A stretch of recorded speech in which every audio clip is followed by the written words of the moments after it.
Welcome to this episode of Kill the Cat, where we're discussing the Lego Movie, the second part, directed by Mike Mitchel and written by Chris Miller and Phil Lord, who also directed and wrote its predecessor, the Lego Movie, which we'll touch on a little bit too.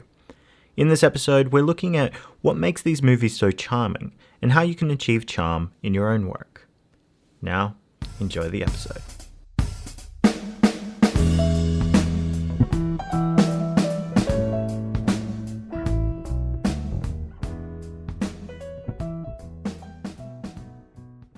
Alright, I just want to kick this one off by saying the Lego movies have no right to be as good as they are. And they were snubbed for Oscars, both of them. Yep, that's fair. They're so good. It's so good. I did not expect to enjoy them as much as I did. I watched the first one because I'd seen it played at a friend's house. Like, they have some kids and the kids were watching it. And there was like a couple of clips and I was like, oh, that's really funny. And I went back and it was on Netflix. And I'm like, okay, I'm going to watch the first one. Watched it. It was amazing. I was like, this is one of the best animated films I've seen.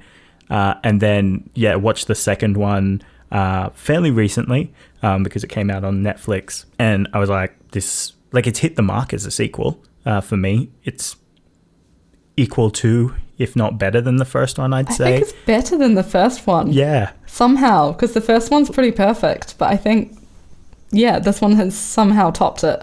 And that's a difficult thing to do. Yeah, for any sequel. There aren't many films where I would say I've enjoyed the sequel as much as the first one. Yeah, so when you approached me to do this one, the reason for doing it is because you said you found the movie charming.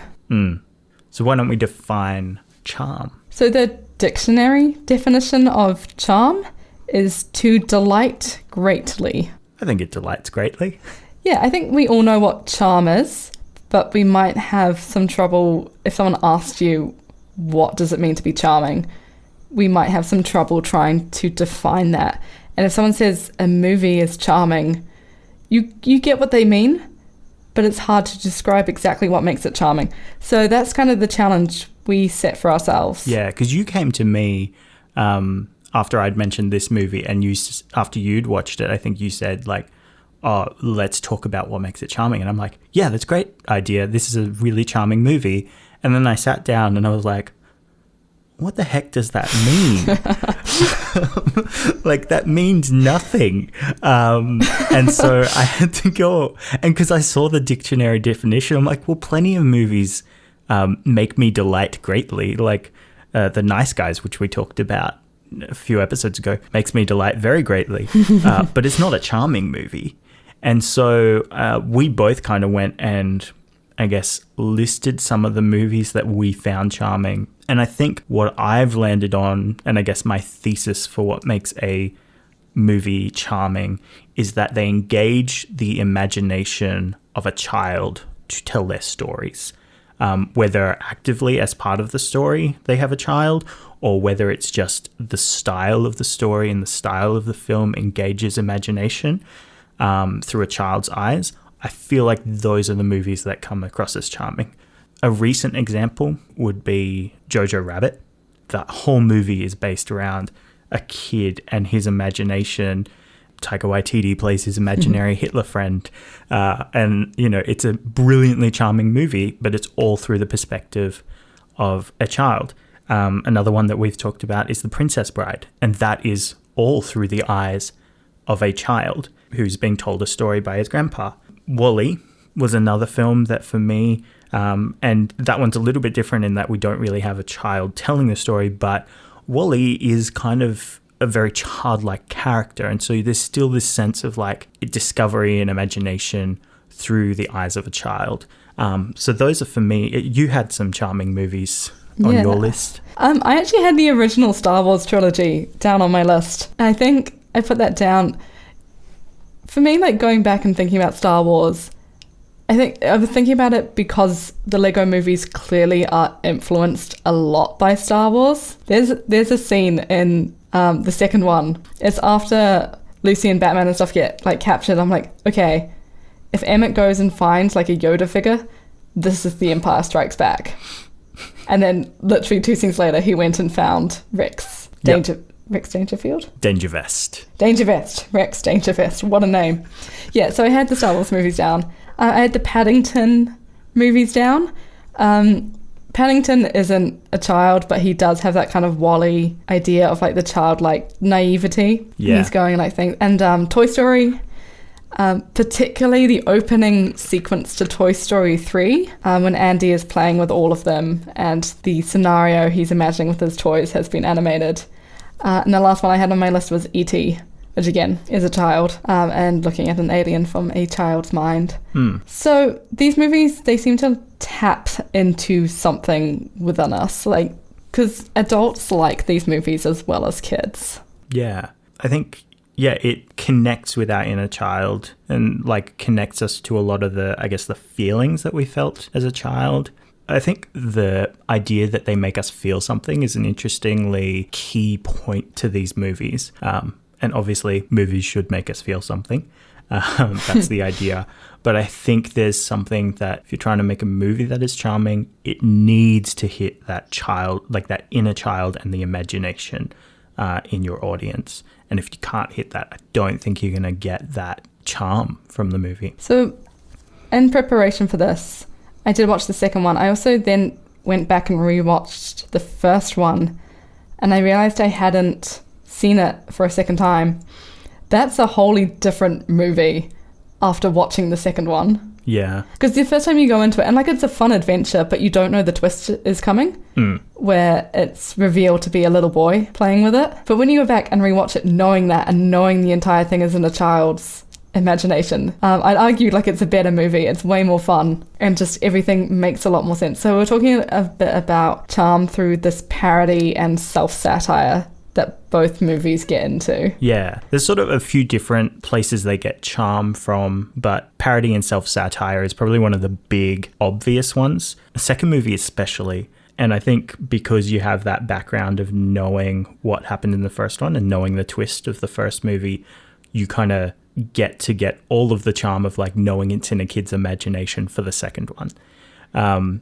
There are some brilliant like parody satire moments, the idea of just like Apocalypseburg, and like they're very self-aware, like when all the Justice League are getting into their ship to go to the Sistar system, and they're like, wait, where's Batman? Oh, he's on his own side adventure. i.e. the Lego Batman movie. Yeah. Or when they're under attack and the pirate Lego character, I can't remember his name, but he comes out with like a crew of like Mad Max style cars, and they're all like custom vehicles. Yeah. Or like the Not Evil song. Oh my gosh. Which is one of my favorite like subversions out of this movie, because they play the Not Evil song, you know, I'm not evil, I'm the least evil person, you know. And in this movie, right, we've established that they are so on the nose that when they sing that, she is obviously evil. And even like Lucy says that. She's like, this seems pretty evil. But then the twist is that she is actually not evil. And so they kind of take what they've done and they subvert it again. Yeah, I've got a list of about 10 more things that I could rattle off, but just constant parodying other things and itself, and it's just so self-aware, and it has permission to be because it is in the mind of a child. Yeah, and it's more than just we're parodying Star Wars, we're parodying Batman. I think Batman in particular, this is how a 13-year-old would talk if he was trying to be Batman. Yeah. And it's this idea of, like, we've seen parody done before, like we've talked about it, especially in like The Nice Guys and then The Princess Bride. But this is such like a specific form of someone who has, like a little kid who has seen these movies, or at least heard of these movies. I have a theory that Finn, the little boy, knows of Lord of the Rings but hasn't seen it. Which is why it's like Middle Zealand is the land they go to. Side note, just while we're on kind of the parody and this idea of it all being in a kid's mind, I love how they cast just the most obvious person for every role, and it's amazing. Like we're talking about the Not Evil song and what is it, Queen What I Wanna Be? Queen Whatever I Wanna Be. Yeah. Like that's Tiffany Haddish. Like of course you would cast her. So I remember as I was watching part 2, I kept looking up the cast. I'm like, I recognize this voice. And every time I looked up, I'm like, yes, that's perfect. Or even in the first one, like the wise old mentor figure. Of course, it's Morgan Freeman. Yeah. Even the really obvious thing of like Rex and Emmett both being Chris Pratt. Yeah. It's like, I somehow still didn't see that twist. I kind of picked it halfway through, but like it took me longer than it should have to pick up on that, given that they're played by the same actor. Yeah, I remember looking that up. I'm like, oh, he's also Chris Pratt. That's an odd choice. And then, of course, the twist comes and you're like, oh, right, it's him from the future. Of course it is.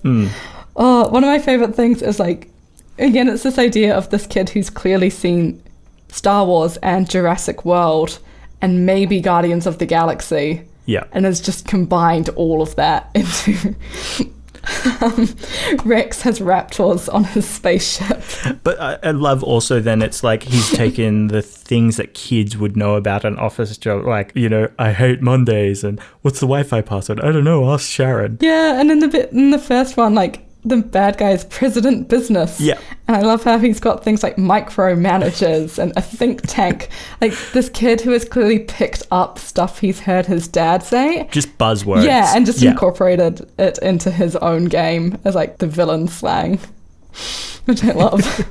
So we are mostly talking about the second one occasionally, but it's hard to talk about the second one without talking about the first one. Yeah, but it's like all of these things, they're from the eyes of a child. So how do you do parody through the eyes of the child? And that's what makes it charming, I think. You know, if you look at Lego Batman, right? They do just as much parody. And it's still just as funny, but it's not as charming. Yeah, and I think, to clarify, the Lego Batman movie, not the character, is... Yes. Yeah, really, really funny. But it's not set in the mind of a child. It's just purely parodying Batman. And there is a clear distinction between, like, we are going to parody Batman in this way, and here is a child trying to be Batman. Like, that's just charming in itself. And even, like, when you think about Batman in the first one, where he's, like, playing his real music. Like, darkness, no, parents. With like electric guitar. It's like, of course, that's what like a little kid would think of when he thinks of like dark, edgy music and Batman. I think the idea of the kids as well, and I think this will flow through, is the themes that they cover. And I think that idea of like the Batman thing goes well into, you know, the idea of masculinity for Finn and like what does it mean to grow up and how do you play like a grown-up kid. They are themes throughout this movie that we can relate to, right? Like I had 2 sisters growing up and I definitely had the moments of like not wanting to play with them because they don't know how to play Legos properly. Like it's all these emotions that we can relate to as adults, and the movie manages to tap into them, and I think that adds to the charm of the movies. You know, getting in trouble with the parents and knowing that, you know, you don't want to start Armageddon. And like even the first one, right, was about a kid who wanted to play with his dad. Yeah, and there's like dialogue that slips into the first one. There's like a scene where President Business is yelling at his subordinates, and it's something about like, everyone gets a participation trophy this day and everyone's a special snowflake. You completely overlook it first viewing, and then looking back I'm like, oh, this is a little kid probably repeating what he's heard his dad say about him. There's a few little things like that. I remember like watching the second one and kind of realizing partway through, I was like, oh my god, they made a movie about toxic masculinity. Yeah. Like a kid's movie. That's really cool and really exciting and just something very relevant to the time. So yeah, Finn in the second one is 13. And it is that kind of awkward age of like, I want to be a man. And what does that mean? Through all these texts that they're parodying and he's using, so things like superhero movies, and like I said, there's a lot of Star Wars. Meeting Rex is like him meeting his Yoda. What does this mean? And the movie kind of gets into it. It means being alone. It means being tough. It means swooping in and saving the day. Means being able to destroy things as well. Like that's... Yeah, being a master breaker, being edgy, all this stuff. And dismissing things that might be like girlier or like seem weaker. Yeah, going back to like relating to this, I was the little sister in this scenario who wanted to play with her older siblings. So I related to the little girl. Yeah.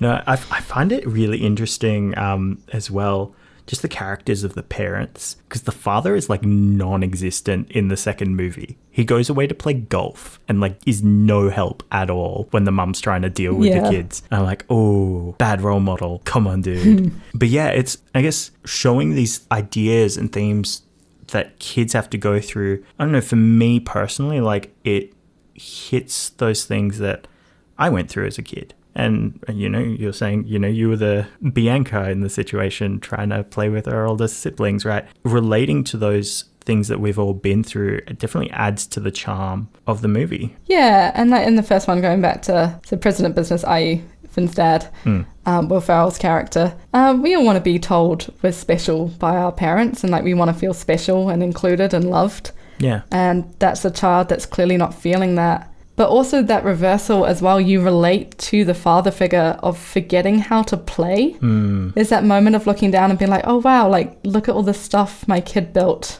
Yeah, and he's just like, I've forgotten how to play. I've forgotten to enjoy this. Yeah. Which I think as adults, you can definitely relate to as well. Yeah. Think about it even as a filmmaker or a writer sometimes, right? Like you get so bogged down in how you're meant to do things that you forget to just play with it sometimes. And this film is so rooted in play that, you know, I can only imagine being in any of the writing sessions or the recording sessions for the voiceover, like just would have been so funny. Or even being in the animator's room. Oh. The animation in this movie is incredible. That's definitely part of the charm as well. Like, I have never seen a movie like this. Of course, now there's like so many Lego movies. Yeah. And that's a whole story. I love watching the interviews about like their approach to where they decided to reference Lego fan films, people who had made stop motion Lego films in their homes with, you know, just their whatever camera they had. Like that's the influence for the way the characters move, right? Like they aren't allowed to move in any way that a normal Lego couldn't move. Yeah. And everything is Lego. Yeah. Well, not everything, which we'll get to in a bit, but just like the water is bits of Lego, the fire is Lego pieces. Yeah. And the Legos are like, you know, Emmett has the molding line going straight across the middle of his hairpiece. You know, the inks on his shirt have worn off in places that they do for Lego that is like 10, 15 years old, right? Like it's worn out in the right places. Yeah, one thing I noticed this time, which I didn't notice the first time as well, so everything is Lego and beautiful and amazingly animated, but the lighting is so gorgeous. That's not really relevant to what we're talking about, but it's just something I noticed and wanted to bring up because it was so cool. It's just a beautifully made movie. Yeah, I kind of hope there's a few more movies like this or like Spider-Man Into the Spider-Verse. Like, don't get me wrong, I think what Pixar does is incredibly impressive. Frozen 2, the ocean and the plants look real, which is insane. Yeah. But it's kind of nice to watch a movie like this where it's like, it's animation, you can do whatever you want. How can we do this with Lego? And yeah. One of the big things I love from watching some of the interviews is the idea that they approached animation not as a genre, but a medium. So they're like, animation is a medium, not a genre. So we can still hit all of the themes and things that you would in other movies, but we're just using a different medium to do it. And I think that shows in how deep the themes are able to be, in how witty a lot of the dialogue is. Like they really didn't stick to kind of what traditional animation does, in that it is, you know, quite simplistic a lot of the time. In terms of the story themes, right? Like it's generally very simple, good versus evil. Like here's the good guys, here's the bad guys. I don't know. I feel like this movie hit on more emotional points and more themes than any other movie I've seen in sort of similar fields. Yeah, and it's going back to that idea of like, this is what kids know about story and this is what they're going to use. So of course there's a big bad villain and there's a MacGuffin, which in the first one is the piece of resistance, and there's an evil plot. And there's a heist. Yeah. And it's fun. And I think sometimes we forget as adults, and especially as, you know, filmmakers, getting so bogged down and doing like something new or something original, we forget sometimes about the stories that did inspire us and that they do use these tropes. And how much fun we had as kids playing this, and how many like possibilities there were when you were a child. And it's just purely for the love of the story and the excitement of the story. I think one of the things, taking that possibility note, one of the things that adds to the charm of this movie is the amount of possibility that it has because it is so based in play. My favorite line, I think, through the whole thing, like, had me laughing so hard that I paused the movie, rewound it 10 seconds and listened to it again, is when Emmett and Rex are fighting and Rex says, "This isn't even happening. It's all just the expression of the death of the imagination in a subconscious of an adolescent." I lost it. I love that because that would go straight over kids' heads. Yeah. Yeah. But it's nice. Yeah. But the whole film, right, is so full of possibilities. And it's a big theme in the second movie, right? Like, so one of the big differences in the play styles of Bianca and Finn. Bianca, she's younger. She hasn't been sort of burdened by the kind of expectations of how you're meant to play or what's cool. And so she mixes different styles of Lego. So we have 3 different types of Wonder Woman at one point. We've got a Duplo one, a like knockoff Lego one, and then the actual Lego one. She incorporates glitter and fabrics into her constructions. And you see that through like the Not Evil song. There's like fabric that's draping down this fountain that is the water instead of using Lego pieces for the water. But then you see, you know, Finn trying to be more mature and he has set rules for his worlds. But one of my favorite things is like in the beginning, there's the fight between the Duplo and the Lego, and Batman throws a batarang at one of the Duplo pieces and it hits it, and the Duplo is like, "Missed me." And he's like, "No, it didn't." You know, which is totally what a kid would do, right? Like, "You didn't hit me." "Yes, I did." Or like, you know, one of them's firing laser beams. It's like, "I eat lasers."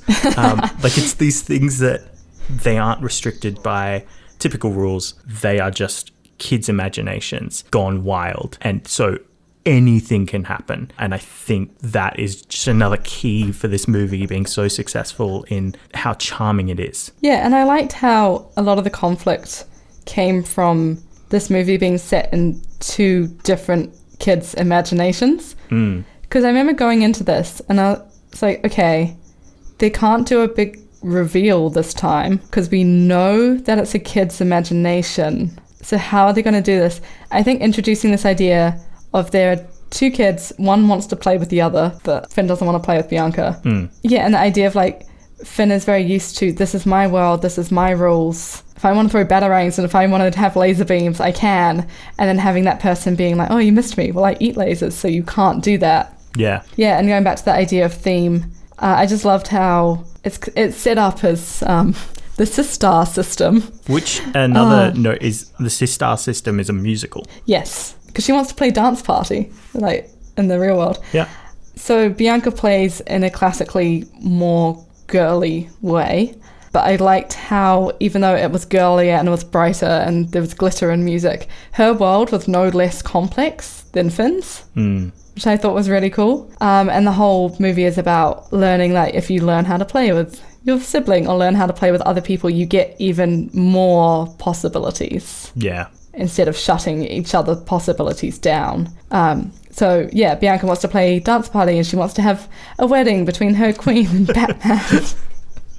And Batman is into it after she tells him that she really wants to marry Superman. Because she's just not into Gotham guys. 2 great musical numbers for Tiffany Haddish. Anyway, and it's interesting because Finn's father learnt that in the first one, kind of being like, "Oh, if I listen to my son and break my rules and learn his possibilities, I'm going to have a good time." And it was interesting to watch Finn have to learn the same lesson with his younger sister in the second one. Yeah, and it was nice to see things that often do get dismissed, like pop music and the song's going to get stuck inside your head song. It does. Oh my god, that legitimately got stuck in my head for so long. I love it though. It's great. So catchy. And things like a wedding and like making Batman glittery. And I do enjoy that was all set up to be like, this is evil and this is wrong. And they turned around at the end to be like, no, this is actually more fun than what you were doing. Kid who has clearly seen Mad Max. And the thing that was actually evil was, you know, Rex and the like, try to be gruff and cool. Yeah, because Finn doesn't want to play with Bianca. I didn't pick this up till the second viewing because he's off doing his own time travel plot that he's really invested in. Yeah. And he doesn't want to go play dance party. So this movie does hit on some pretty big themes, and there are definitely tearjerker moments, but it's lighthearted the whole way through.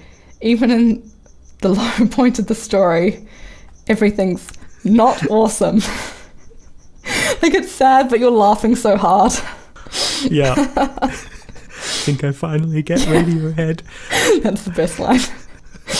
Oh. Yeah. No, it's one of the things that the filmmakers said is they wanted to get just this sense of like constant levity. And it's interesting to see them do really deep, complex themes while like having you laughing constantly throughout the movie. And, you know, that sort of levity, I think, is a key to other charming movies. Like, you know, when we look at Jojo Rabbit, you're constantly laughing through that. Although there are definitely some intense moments where you're not laughing. But like E.T., you're maybe not laughing, but you're smiling the whole way through. Princess Bride, again, you're kind of laughing the whole way through. Like, it's all the plot stays quite surface level to allow you to go into the deeper themes. Yes. I think that's also part of like the children's sort of genre. Like, even though you're dealing with complex themes, kids grasp it in simple ways. So if your audience is going to include kids, you need to have it in easy to grasp ways. But also, if you're telling a story through the imagination of a child, things would be understood through play primarily, because that's how kids learn when we look at them psychologically, but also in simple, easy ways, because they don't have the resources to go into like deeply complex stories like Arrival, which we talked about a couple of episodes ago, right? Like, that's not how a kid processes the world. The kid processes the world by having Rex Dangervest go and steal a piece of the DeLorean, a piece of the TARDIS, and a piece of a few other time travel machines to make his own time travel machine that's a giant fist. Like, you know, like, that's how it's just this interesting difference of like how you make a charming movie by just staying lighthearted, but you can still deal with deep emotions while doing that. I also think, like, going back to the idea, if an adult pitched that like time travel idea, like, it sounds silly and they've already been laughed at, but I think it's this idea of these kids playing mostly with themselves and a little bit with each other, but they're just not self-conscious about anything they're saying or anything they're coming up. They're like, I want to do this. Yeah. This is exciting. This makes me happy. This makes me smile. So I'm going to do it. And I remember playing games when I was a kid, and they do tend to follow the hero's journey and the 3-act structure, because that's the stories we like when we're kids. And that's where we learn them from. And I think part of that is this is a meta-modernist movie, which we're seeing a little bit more come through now. Brief history lesson. So modernism was around in the industrial era, and that was all about breaking with the past and being optimistic about like the future and humankind and the innovation that humankind is capable of. And then you have postmodernism. So this replaced modernism after World War II. And we see a lot of postmodernism. It's more about the deconstruction of grand narratives and having like intertextual references. So it's stuff that references other stuff, essentially, is postmodernism. Yeah. But behind all of that is kind of this apathetic feeling that everything's been done and everything's a bit hopeless. I swear there's a South Park episode about how Simpsons have done everything and they can't come up with any new ideas. It's kind of true. Yes. South Park is a great example of a postmodernist show. So we're kind of swinging away from that now into metamodernism, which is kind of somewhere in between the modern and postmodernism. And the idea of metamodernism show is it has this irreverence and the intertextual elements and the self-aware elements of postmodernism. So if you take the Lego movie, the fact that it can reference all these different media in the same movie, and that it is self-aware and that it breaks the fourth wall, that's postmodernism. But the fact that it comes with the optimism and the brighter future of modernism. So once I was like, oh, it's a metamodernist movie, I was like, let's look at the other movies we said were charming, and they also fall into this meta-modernist category. I thought like the best fit for that was like Jojo Rabbit. So here you have the postmodernism idea of it's a parody of Nazi culture. Best example being Hail that. Hitler. Yeah, Hail Hitler. Hail Hitler. Did we just say Hail Hitler on our podcast? We did. Oh no. We're referencing something. I think it's okay. I think so. But then underneath that, you have the very modernist feel of that optimistic future. So really like when I was looking at that and coming back to the idea of charm, I think it's something about the familiar and the comforting that also manages to be surprising. That's really interesting. Like, yeah, I think I can see that, how that applies to a lot of the movie. Like, I think about WALL-E and The Princess Bride, right? Like, WALL-E is parodying so much of our culture and like kind of the extremes of like fast food and not getting enough exercise and all that on the planet. And Princess Bride is, you know, parodying all these great stories of heroes and battles, and, you know, there's a pirate and there's a princess and a prince, but they all retain that optimism while being satirical. Yeah, and obviously there's something in our current culture that is tapping into. Be interesting to wonder if 50 years ago, the movies they found charming then would still be found charming now. I would say no, but... Yeah, I think we've changed and grown as a culture. And there is something charming about seeing something you recognize in a new way. Like, we know that this is Batman, but it's the Batman we haven't seen before. And that makes us laugh, and that therefore is charming. Yeah. All right. So, wrapping up, what are your takeaways? What are you feeling from this movie? Yeah, I think there's a really interesting trend going on at the moment in kids' media. Kids' media has always been about tackling life lessons, but there's new themes emerging. For example, like Wreck-It Ralph 2 was about like toxic friendship or like clingy friendships, which is really fascinating. Or like Coco, there's this very common storyline of the kid who is like being held back by his family, who like runs off to follow his passion. But Coco flips that and says, put family first over passion. Or like another one would be like Steven Universe, which is like a Cartoon Network show which deals with like LGBT themes and body positivity and mental health. They recently did a whole arc about PTSD. Yeah, wow. Yeah, so, and this one, as we talked about, is, yeah, about toxic masculinity and the type of role models young boys are given and how that shapes their worldview. So my first takeaway was like, if you are going to write for kids, think about how our culture is changing and the new ideas that are putting out there, and think how you can take that idea and turn it into something like this, which is also lighthearted and really fun and something kids will want to watch. And how do you make them want to watch it? You make it charming. How do you make it charming? Tap into your inner child. Remember like what made you want to be a writer, because your first piece of writing probably wasn't this great, deep, self-reflective work of art. It was probably some dumb fantasy adventure story that you loved writing when you were a kid. And it's okay to tap back into that. So that was my big takeaway for that. Consult your inner child. That's what I have in my notes. First thing I ever wrote was a story that was a mix of The Legend of Zelda and Harry Potter and probably a couple of other like fantasy things from video games and books I'd read as a kid. It was rubbish and was like... Do you still have it? No. Damn it. But yeah, no, totally, that's fair. I think for me, it's interesting, the idea of like metamodernism.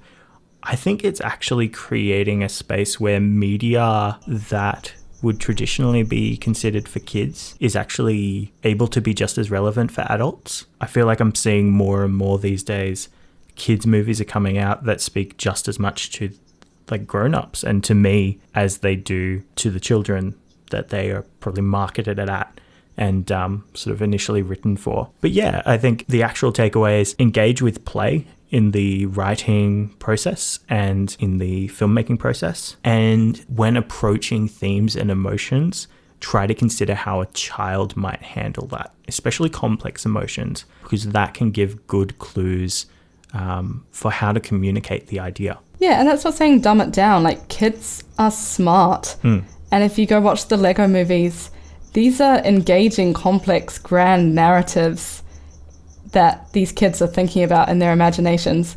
And it's not just in these movies. Like, if you think back, they do tap into the way you used to play, and those stories did feel epic to you at the time.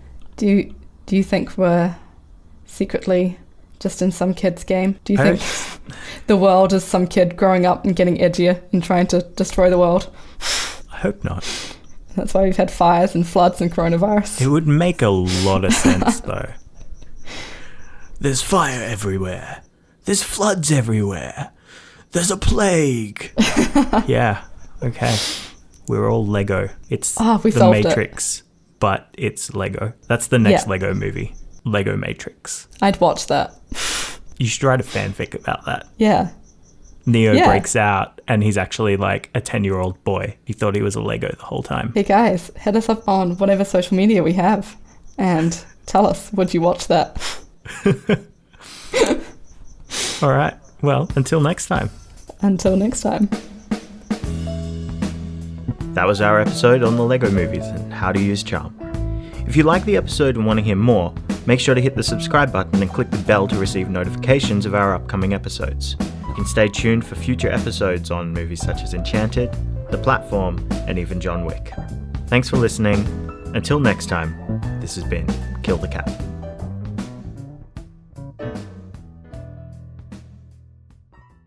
Can you do a Wall-E voice? Wall-E. Wall-E. I can't. Eve. That's the easy one. Oh, now I want to go watch Wall-E. But we're doing a podcast. Let's do that first. An hour and a half of us watching Wall-E. Yep.